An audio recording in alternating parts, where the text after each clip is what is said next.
नारायण दास राजकीय कला महाविद्यालय के एमए उत्तरार्ध के सभी छात्र और छात्राओं का आज की इस कक्षा में बहुत बहुत स्वागत और अभिनंदन करती हूँ। मैं डॉक्टर अनीता नायर आज आपको बताना चाहूँगी प्रसाद युगीन अन्य नाटकों के बारे में। पिछली कक्षा में हमने प्रसाद युगीन कुछ नाटकों की चर्चा की थी और आज चूँकि जैसा कि विषय है कि प्रसाद युगीन जो अन्य नाटक हैं इस समय में लिखे गए उन नाटकों की हम यहाँ पर चर्चा कर रहे हैं। पिछली कक्षा में हमने प्रसाद युगीन नाटक के संदर्भ में जो जाना था उसमें युग प्रवर्तक जयशंकर प्रसाद और उनके नाटकों की विस्तार से चर्चा की थी। इससे पहले कि मैं युग के शेष नाटककारों के विषय में आपको बताऊं, मैं जयशंकर प्रसाद के उन नाटकों की भी संक्षिप्त चर्चा यहाँ करना चाहती हूँ जो कि गत कक्षा में समयाभाव के कारण रह गई थी। तो प्रिय छात्रों, कलात्मक उत्कर्ष की दृष्टि से अगर हम देखते हैं तो प्रसाद के जिन 3 नाटकों का नामोल्लेख हमने पिछली कक्षा में किया था उनमें से स्कंदगुप्त को विषय और रचना शिल्प दोनों दृष्टियों से सर्वश्रेष्ठ नाटक माना जाता है। और स्कंदगुप्त चूँकि आपके कोर्स में भी है उसको हम विस्तार से पढ़ेंगे। एमए उत्तरार्ध में आपके पाठ्यक्रम में ये जो नाटक आपको पढ़ना है उसके विषय में मैं यहाँ बहुत कुछ नया भी नहीं बताऊँगी क्योंकि कक्षा में हम पूरे नाटक को फिर से पढ़ेंगे अच्छी तरह से। तो बस आपको यहाँ ये बता दें कि भारतीय और पाश्चात्य नाट्य पद्धतियों का जितना बढ़िया प्रयोग इस नाटक में प्रसाद ने किया है वो अन्यत्र दुर्लभ है। अब हम इसे विस्तार से जब पढ़ेंगे तो उसकी तमाम खूबियों और कमियों की चर्चा भी फिर करेंगे। और अब बारी है नाटक चंद्रगुप्त की। चंद्रगुप्त नाटक की सबसे बड़ी विशेषता है कि इसमें विदेशियों से भारत के संघर्ष और जो विदेशी आक्रमणकारी थे उनसे भारतवासियों के जो संघर्ष की गाथा है वो भी, और उन तमाम संघर्षों की गाथा के दौरान भारतीयों की जो विजय है उन सब के चित्रण के साथ ही साथ आम जनता में जागरूकता पैदा करने का प्रयास भी इस नाटक के माध्यम से जयशंकर प्रसाद जी ने किया है। और इसीलिए उन्होंने उस अतीत काल की जो गौरव गाथाएं हैं उन वीरों की जो चर्चा है इन नाटकों में हम देख सकते हैं। प्रसाद के नाटकों में ध्रुव स्वामिनी सबसे विशिष्ट नाटक है। ऐतिहासिक नाटक होकर भी ये समस्या नाटक के रूप में ज़्यादा विख्यात है। यूरोपीय प्रभाव से समस्या नाटक हिंदी में लक्ष्मी नारायण मिश्र के समस्या नाटक के रूप में प्रकाश में आते हैं। कामना नाटक में विविध मनोविकारों को प्रतीक रूप से मंच पर उपस्थित किया गया है जिनके कार्य व्यापार मानव सभ्यता के विकास की गाथा प्रस्तुत करते हैं। एक घूंट जो रचना है इसमें एक अंकीय एक दृश्य नाटक के रूप में एक एकांकी ही प्रस्तुत की गई है। बहरहाल इसी युग के अन्य नाटककारों की अगर हम चर्चा करते हैं तो हरिकृष्ण प्रेमी की यहाँ चर्चा सबसे पहले की जाएगी। इनके द्वारा 1930 में स्वर्ण विहान, 1934 में रक्षाबंधन, 1936 में पाताल विजय, 1937 में प्रतिरोध, क्षमा कीजिए 1937 में प्रतिशोध नाम से नाटक और 1937 में शिव साधना आदि की संरचना की गई। प्रसाद के ही नक्शे कदम पर चलकर हरिकृष्ण प्रेमी जी ने ऐतिहासिक नाटकों की रचना की है। तो जो हम बात कर रहे हैं कि प्रसाद के जो नाटक थे उनके समकालीन रचनाकार हरिकृष्ण प्रेमी, और इनके काल चयन और नाटक लिखने के उद्देश्य में पर्याप्त अंतर था। हिंदू मुस्लिम एकता की मशाल जलाए प्रेमी जी अपने नाटकों में राष्ट्रीयता और देश प्रेम की भावनाओं से आपूरित होने के साथ ही साथ इनकी कुछ जो रचनाएं थी उनमें आलोच्यकालीन परिस्थितियों के सारी जो जितनी भी समस्याएं थी, जितनी भी बातें थी, जितने भी विषय थे उन सबको भी उन्होंने सच्चे प्रतिनिधि प्रवर्तक के रूप में इन नाटकों में प्रस्तुत किया है। युगीन समस्या के समाधान के लिए राजनीतिक परिदृश्य में गांधी जी और साहित्यिक सामाजिक मोर्चे पर प्रेमचंद ने या प्रेमी जी ने अपनी लेखनी चलाई थी। प्रेमी जी ने हिंदू मुस्लिम सांस्कृतिक एकता पर बहुत बल दिया और साथ ही साथ उन्होंने उसके लिए उदार सहृदय हिंदू मुसलमानों के मार्मिक प्रसंगों को अपनी नाट्य कला के माध्यम से प्रस्तुत भी किया। इस तरह से उनके बीच सौहार्द स्थापना का एक अनोखा कार्य करते हुए प्रेमी जी ने अपने युग के सच्चे सिपाही बनकर हिंदी साहित्य के इतिहास में सामने आते हैं। इन्हीं के समकालीन नाटककार के रूप में लक्ष्मी नारायण मिश्र का नाम लिया जा सकता है। उनके महत्वपूर्ण नाटकों में अगर हम चर्चा करें तो 1927 में लिखा हुआ अशोक, 1929 में लिखा हुआ सन्यासी, 1932 में रचित मुक्ति का रहस्य, 1932 में ही राक्षस का मंदिर, 1934 में राजयोग शीर्षक से नाटक, और 1934 में ही एक और नाटक सिंदूर की होली। 1934 में ही दूसरा इनका नाटक जो आधी रात है, आदि का नाम हम ले सकते हैं, और ये बेहद प्रसिद्ध भी रहे हैं। तो इनकी ही राह पर जो है जयशंकर प्रसाद की राह, अगर हम इतने पिछले कक्षाओं में भी हमने पढ़ा, तो जयशंकर प्रसाद की जो राह थी वो इनकी राह से थोड़ा पृथक थी। इनको हिंदी नाट्य साहित्य परंपरा के लिए एक नई दिशा दिए जाने के लिए उत्तरदायी माना जाता है, और उसके नई दिशा के प्रवर्तक के रूप में इन्हें जाना जाता है।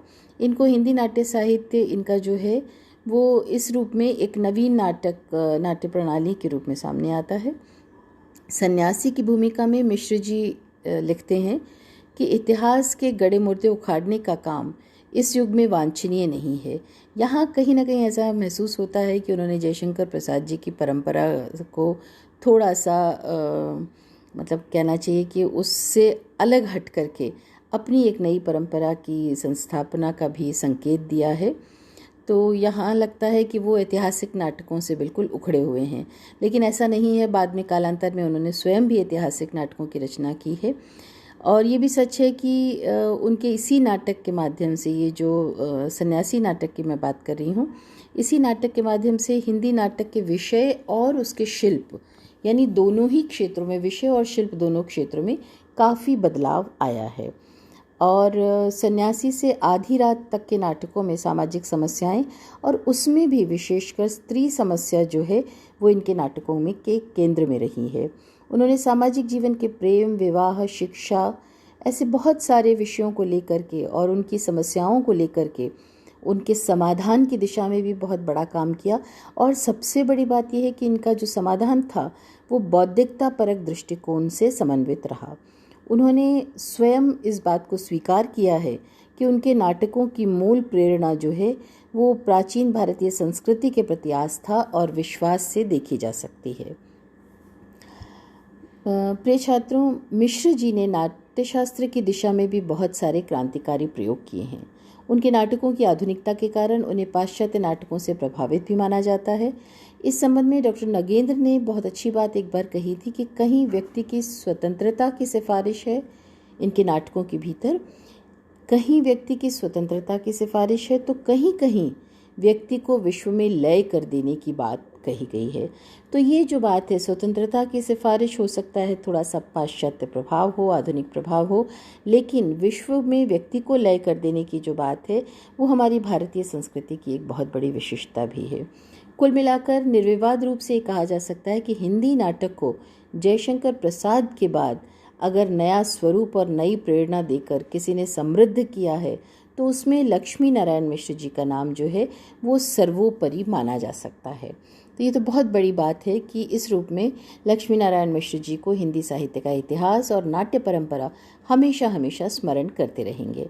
अब हम चर्चा करते हैं कुछ अन्य नाटककारों की, यानी ऐसे नाटक जो बहुत प्रसिद्ध तो नहीं हुए लेकिन फिर भी इस युग के जो नाटक हैं और नाटककार हैं उनकी जो फहरिस्त है उस श्रृंखला में इन्हें स्मरण किया जाता रहा है और इनकी चर्चा भी की जाती रही है।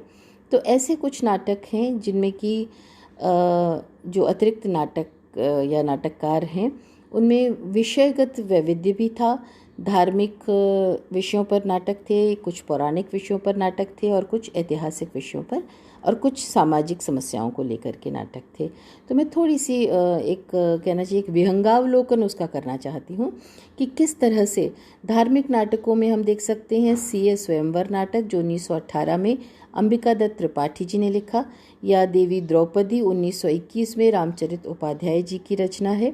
सुभद्रा नाटक 1924 में राम नरेश त्रिपाठी जी की रचना रही, और सावित्री सत्यवान 1925 में गंगा प्रसाद अरोड़ा जी की रचना रही।